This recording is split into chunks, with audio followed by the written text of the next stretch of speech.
Pinatitiyak ni Pangulong Ferdinand R. Marcos Jr. sa Agriculture Department na hindi mapag-iiwanan ang mga magsasaka sa panahon ng taniman. Samantala, nakatakda namang mag-usap ang Pangulo o makausap ng Pangulo mamayang gabi si U.S. Vice President Kamala Harris sa telepono.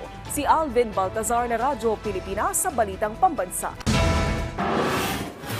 Inalerto ni Pangulong Ferdinand R. Marcos Jr. ang kaagawaran ng pagsasaka na maging alisto sa sandaling magsimula na ang panahon ng taniman o planting season. Ang hakbang ay ginawa ng Pangulo nang pulungan nito ang Economic Manager sa Malacanang. Direktiba ng Chief Executive, siguraduhin walang maiiwan sa planting season kaya't bukod sa DA ay may utos din patungkol dito ang Pangulo sa DBM. Bili ng punong ekotibo sa Budget Department, siguraduhin ang budgetary support para sa sektor ng agrikultura. Kaugnay nito ay inihayag naman ang Department of Agriculture na sapat ang asiste nila sa mga magsasaka, gaya ng pagbibigay ng fertilizer, magagandang seeds, ganun din naman ang pagkakaloob ng tulong panteknolohiya. Sinabi ng DA na ang suporta ay magbibigay daan sa mga magsasaka na makapagtanim sa tamang oras at makabenepisyo sa potensyal ng ani.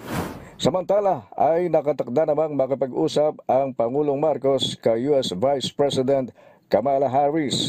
Alas 9:30 mamayang gabi, inaasahan ang phone call conversation sa pagitan ng Pangulo at ng outgoing U.S. Vice President. Noong Nobyembre 2023, nakita sina Pangulong Ferdinand R. Marcos Jr. at Vice President Harris sa sidelines ng Asia-Pacific Economic Cooperation Conference o APEC. Tinalakay nila ang sitwasyon sa West Philippine Sea at ang mga hakbang ng Pilipinas upang mapanatili ang kapayapaan sa rehiyon.